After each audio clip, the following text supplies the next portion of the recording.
দেখো বন্ধুরা, বিছানার মধ্যে ভিডিও করতে চলে এসেছো?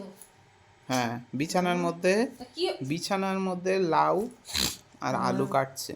তা কি বিছানার মধ্যে কাটা কি আছে? বিছানার মধ্যে কাটবো না, ডিঙ্কা যে দেখছো না কি করে বিছানার অবস্থাটা বিছানার অবস্থাটাও কি হ্যাঁ হয়েছে? অবশ্যই কি। বাচ্চা ঘরে থাকলে অবশ্যই এরকম হয়। হ্যাঁ বিছানার বিছানা অবস্থা কি? দ্বিতীয়ত হচ্ছে আমি যে নিচে কাটবো, ডিঙ্কা আলু নিয়ে চলে যাচ্ছে, লাউ নিয়ে চলে যাচ্ছে, তার জন্যই তো আমি নিচেই তো বসে বসে কাটছিলাম, ওই জন্য উপরে উঠলাম। ঠিক আছে, কাটো, বিছানার মধ্যেই কাটো। তলায় প্লাস্টিক দিয়েছে? ঠিক আছে, এখন কাটো বিছানা আর বিছানা। বিছানা নেই, এখন বিছানার মধ্যে সব কিছুই হচ্ছে,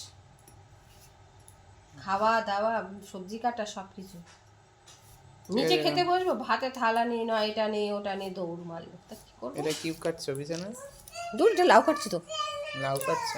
ওই না আবার চলে এসে, এবার দেখো বিছানা ওঠার জন্য অস্থির হয়ে ওই পড়বে। ওই জন্য তো বিছানাটার 12টা বেজেও যাচ্ছে। আচ্ছা বিছানা মামা, তোমাকে এখন বিছানায় উঠতে হবে, তুমি একটু খেলা করো, নিচে যাও, যাও নিচে গিয়ে একটু খেলা করো। বলছে না ওর জ্বালা তো নেই, মানে কাটা মাথার কাটে উঠে যাচ্ছে। ও নিচে কাটছো না ওই কারণে? ওই বিছানাটা জন্যই তো বলছি, ও তো দেখছি আচ্ছা। লাউটা কাটতে বললাম, দেখলাম লাউটা নিয়ে চলে যাচ্ছে দূর। তাহলে বন্ধুরা তুমি দেখো, ওই ডিঙ্কায়ের জন্য ডিঙ্কায়ের মা বিছানায় বসে কাটছে সবজি। কেউ বিছানায় কাটে না, মানে ডিঙ্কায়ের কি জন্যই করবো হয়েছে। বাচ্চার জন্য, ডিঙ্কায়ের জন্য এই বাচ্চার জন্য আমার অসম্ভব সবকিছু। সম্ভব হয়েছে।